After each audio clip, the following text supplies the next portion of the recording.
ഇൽഹാറുൽ മഅസിയത്തി മഅസിയത്തുൻ, ചെയ്ത പാപം പരസ്യപ്പെടുത്തൽ അല്ലെങ്കിൽ അറിയിക്കൽ, അത് മറ്റുള്ളവരോട് പറയൽ, രഹസ്യത്തിലാകട്ടെ പരസ്യത്തിലാകട്ടെ പറയൽ, മഅസിയത്തുൻ, അതും വലിയ പാപമാണ്. നമ്മളിപ്പോ ചെയ്ത പാപം മറ്റൊരാളോട് പറയുക, സുഹൃത്തുക്കളോട് പറയുക, കൂട്ടുകാരോട് പറയുക, അത് വലിയ പാപമാണ്.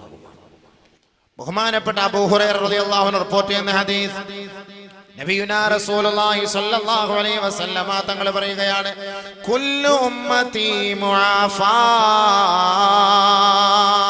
ഇല്ലൽ മുജാഹിറൂൻ. എന്റെ ഉമ്മത്തികൾക്ക് അല്ലാഹു പുറത്തു കൊടുത്തേക്കാം, എന്റെ ഉമ്മത്തികൾക്ക് അല്ലാഹു മാപ്പ് ചെയ്തേക്കാം, എന്റെ ഉമ്മത്തികളുടെ പാപങ്ങൾ അല്ലാഹു ഏറ്റെടുത്തേക്കാം. ഇല്ലൽ മുജാഹിറൂൻ,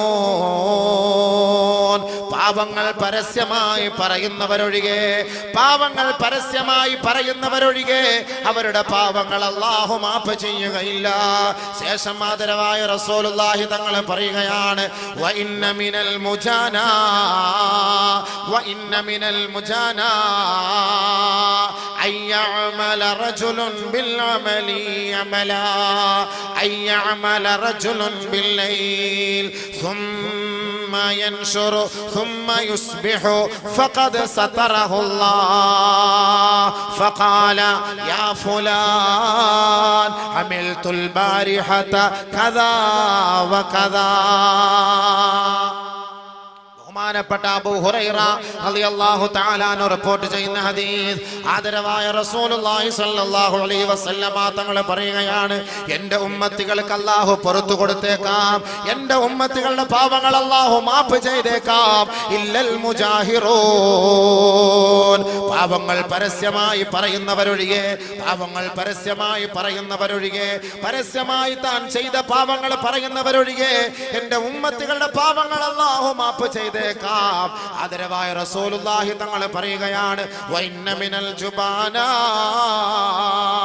വിഡ്ഢികളിൽ പെട്ടവരാണ്, വിവരമില്ലാത്തവരിൽ പെട്ടവനാണ്, അയ്യഅമലർ റജുലു അമലാ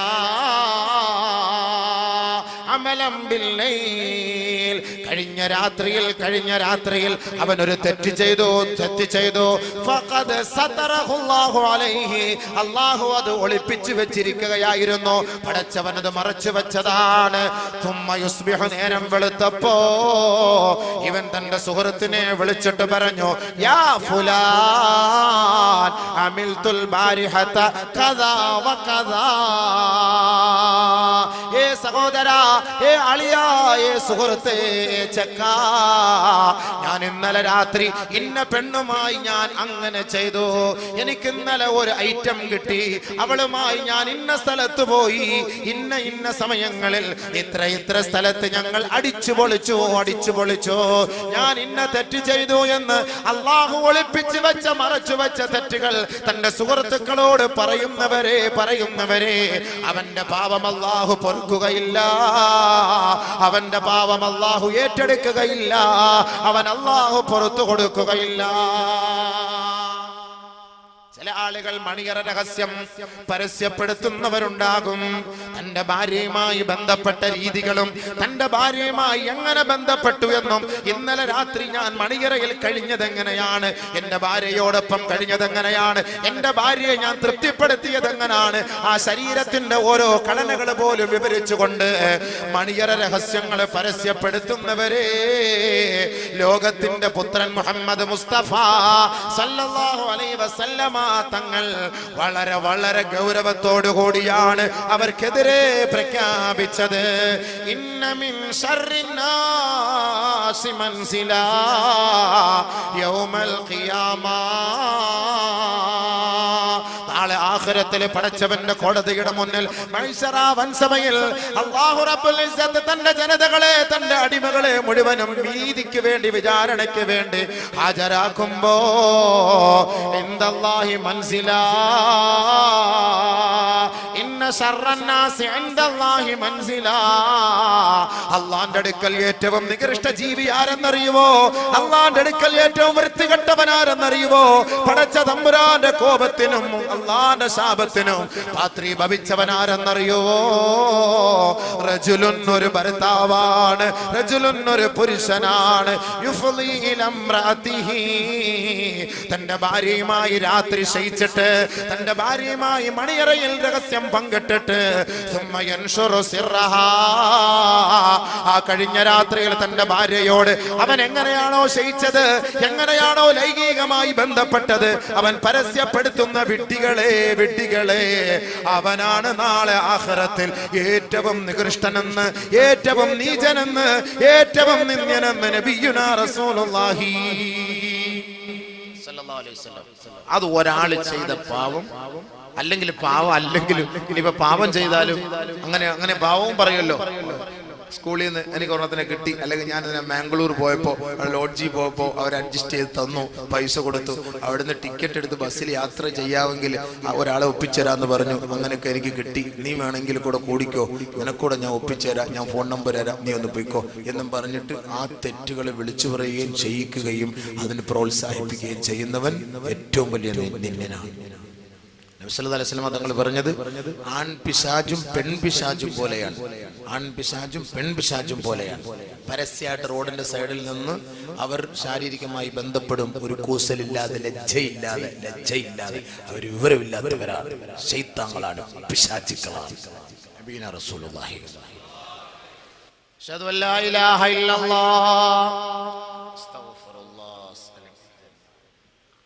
അഷ്ഹദു അല്ലാ ഇലാഹ ഇല്ലല്ലാഹ് അസ്തഗ്ഫിറുല്ലാഹ് അസ്അലുകൽ ജന്നത അഊദു ബിക മിനൻ നാർ.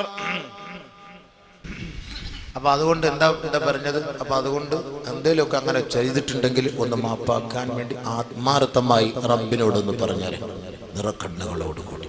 മനസ്സിലായില്ലേ? അപ്പൊ ഇങ്ങനെയാണ് തെറ്റിൽ നിന്ന് പരിഹാരം കാണേണ്ടത്. ഇനി അടുത്ത് വാ അടുത്ത് ഇനി തൗബ സ്വീകരിക്കണമെങ്കിൽ അടുത്ത വഴി എന്താണ്? തൗബ എന്നൊക്കെ പറഞ്ഞ നിങ്ങളിപ്പോ എന്താ ഈ വിചാരിച്ചത്? സംഭവം ഇത്രയും വലിയ സംഭവമാണെന്നാണ് നമ്മൾ അറിഞ്ഞില്ലല്ലോ.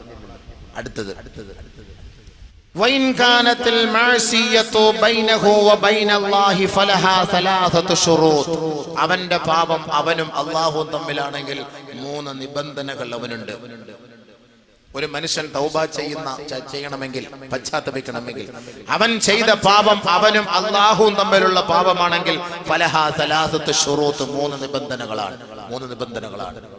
അല്ലാഹുവിനോട് ചെയ്ത പാപം, എനിക്ക് നിസ്കരിക്കയില്ല, കള്ളവും പറഞ്ഞ് വിചാരിച്ച് അത് ഇത് ഹറാമുകളൊക്കെ ചെയ്തിട്ട് അല്ലാഹുവായിട്ട് ബന്ധപ്പെട്ട പാപം, അങ്ങനെ ചെയ്താൽ ഫലഹാ സലാസത്ത് ശുറൂത്ത്, 3 നിബന്ധനകൾ അവൻ പാലിക്കണം. ഒന്ന്, പാവം പിഴുത് കളയണം. ഇപ്പൊ നിലവിൽ ചെയ്തുകൊണ്ടിരിക്കുന്ന പാവം അത് നിലവിൽ എടുത്ത് കളയണം, പറിച്ച് കളയണം. മുരടോടുകൂടി പറിച്ച് ഡിലീറ്റ് ആക്കി കളയണം. ഒന്ന് കൂടുതൽ വിശദീകരിക്കാൻ സമയമില്ല. അവൻ ചെയ്യുന്ന ആ ഒരു തെറ്റിന്റെ മേൽ അവനൊരു വിഷമമുണ്ടാകും, ഒരു ഖേദപ്രകടനം. ചെയ്തു പോയല്ലോ, തെറ്റായി പോയല്ലോ, പഠിച്ചവനെ ഒരു അക്രമമായി പോയല്ലോ, ഒരു വല്ലാത്തൊരു ഖേദപ്രകടനം. അതെപ്പോഴും ഉണ്ടാകണം. തെറ്റ് ചെയ്യുമ്പോ ഒരു ഖേദമുണ്ടാകുന്നത് അത് ഒരു ഈമാന്റെ ലക്ഷണമാണ് എന്നാണ് ഹബീബായ തങ്ങൾ പറയുന്നത്. ഒരു ഖേദമുണ്ടാവുക. എത്ര തെറ്റ് ചെയ്താലും പുല്ല് വില പോലുമില്ലാതെ വീണ്ടും തെറ്റ് ചെയ്യുന്നവൻ അവൻ ഈമാൻ ഇല്ലാത്തവന്റെ അടയാളമാണ്. നമ്മളിപ്പോ മനുഷ്യന്മാരാണ്, തെറ്റ് ചെയ്യാത്ത ആരാ? തെറ്റിൽ വീണു പോകും. പക്ഷെ ആ വീഴുന്ന തെറ്റ് തെറ്റായി പോയല്ലോ പഠിച്ചോനെ, അത് വേണ്ടായിരുന്നു അല്ലേ എന്നൊരു മനോദുഃഖമുണ്ടല്ലോ. ആ മനോദുഃഖമാണ് അവനെ അല്ലാഹു ഇഷ്ടപ്പെടാൻ ഒരു കാരണം. ചില ആളുകൾ ഇങ്ങനെ തെറ്റ് ചെയ്തുകൊണ്ടേയിരിക്കും, ഒരു പേടിയില്ല, ഒരു കൂസലും ഇല്ല. ഇവൻ ഈമാൻ ഇല്ലാത്തവൻ, അവന്റെ ഹൃദയം എന്തായി പോകുന്നു.